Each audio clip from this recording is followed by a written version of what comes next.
The year 2025 began with a seismic shock to North American trade, sending ripples through every sector of the economy. What had once been a seamless flow of goods and services across the world's longest undefended border was suddenly disrupted, leaving businesses and families scrambling to adapt. The United States, under President Donald Trump, doubled tariffs on Canadian steel and aluminum to 50%. This abrupt move was justified as a measure to protect American industry, but for Canada, it felt like a betrayal from its closest ally and largest trading partner. Ontario's economy, long reliant on cross-border trade, was thrown into chaos. The province, which had built its prosperity on manufacturing and exports, suddenly found itself at the epicenter of a trade war it never wanted. Factories in cities like Hamilton and Sault Ste. Marie fell silent as orders vanished and jobs disappeared. The hum of machinery was replaced by an uneasy quiet as workers and business owners waited for answers that never seemed to come. Nearly 1,000 steel jobs were lost overnight, with thousands more at risk. The shock was immediate, but the long-term consequences were only beginning to unfold, threatening the livelihoods of entire communities. Families who depended on the stability of U.S. trade now faced deep uncertainty. Parents wondered how they would pay their mortgages, while young people questioned whether their future still lay in Ontario's once thriving manufacturing towns. The assumption of an unbreakable U.S.-Canada partnership was shattered. Decades of trust and cooperation seemed to unravel in a matter of days, leaving a sense of disbelief and anger in their wake. Ontario's manufacturing sector, especially the auto industry, was thrown into disarray. Supply chains that stretched across the border were suddenly tangled, and production lines ground to a halt as parts failed to arrive. The message from Washington was clear: the old rules no longer applied. Canada would have to fend for itself in a new era of economic nationalism, where every country looked out for its own interests first. Ottawa's initial response, retaliatory tariffs, felt inadequate and left Ontario feeling abandoned. Political leaders scrambled to reassure the public, but their words rang hollow against the backdrop of shuttered factories and lost jobs. The crisis exposed the danger of relying on a single trading partner. For years, Canada's economic fortunes had been tied to the United States, but now that connection looked more like a vulnerability than a strength. Ontario realized it could no longer live in the economic shadow of the United States. The province would have to chart its own course, seeking new markets and building resilience for the future. A new path had to be forged, one that would demand innovation, courage, and a willingness to rethink what it meant to be a trading nation in a rapidly changing world. Facing an unprecedented crisis, Ontario found itself at a crossroads. The province was grappling with economic uncertainty, mounting pressure from global markets, and a sense that its future was no longer in its own hands. Ontario's leaders made a bold decision that would change the course of its history. In a rare show of unity, political parties came together, recognizing that extraordinary times called for extraordinary measures. Instead of waiting for a diplomatic fix or relying on outside intervention, the province took matters into its own hands and declared economic independence, sending shockwaves across the continent. The Premier announced a decisive end to Ontario's overdependence on the U.S. market, unveiling a bold new vision that would pivot the province's economic focus toward Europe and beyond. Ontario would disentangle itself from the volatile American market, seeking stability and opportunity by building new bridges to the European Union and forging fresh trade partnerships. The plan was ambitious: leverage Ontario's vast natural resources, its highly skilled workforce, and its tradition of hard work and ingenuity to fuel a new era of prosperity. Innovation would be at the heart of this transformation, with Ontario aiming to become a global hub for advanced manufacturing, clean technology, and sustainable industries that could compete on the world stage. This shift required a new mindset, moving from a traditional north-south trade axis with the U.S. to an ambitious east-west corridor, connecting Ontario's economy directly to Europe's vast markets. The message was clear and resolute: Ontario would not be bullied or sidelined.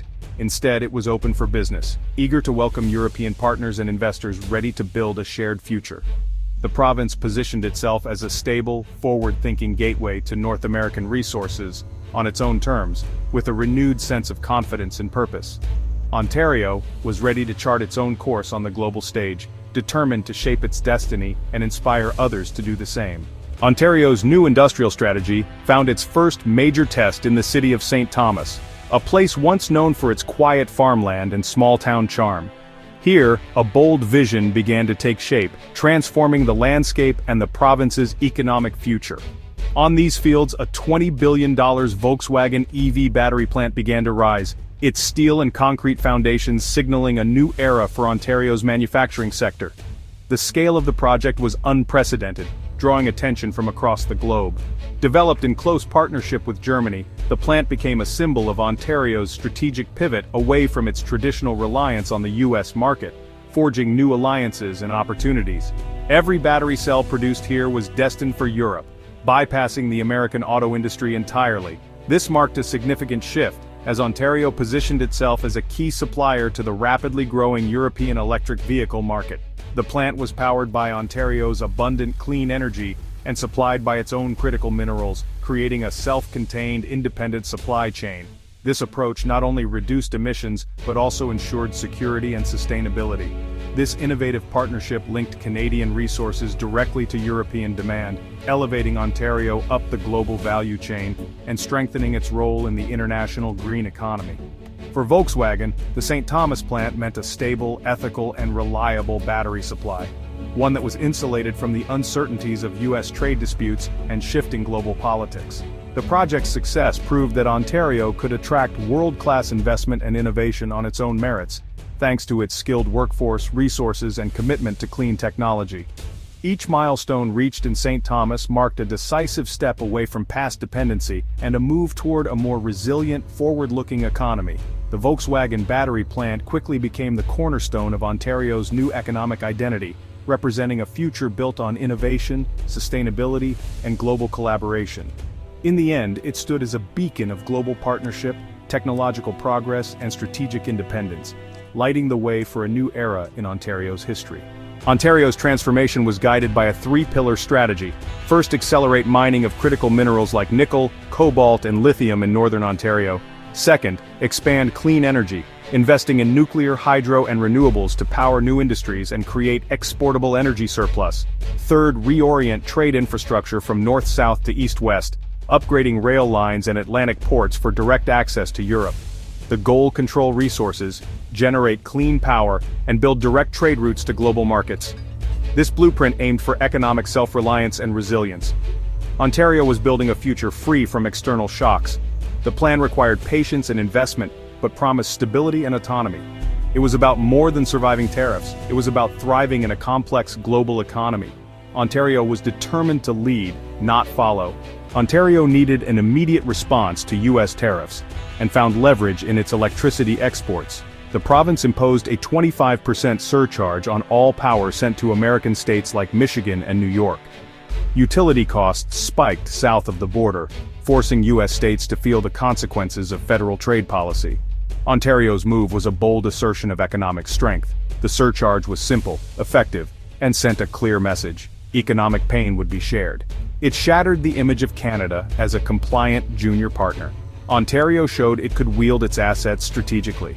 The act galvanized public support and national pride. Canada was no longer afraid to play its cards.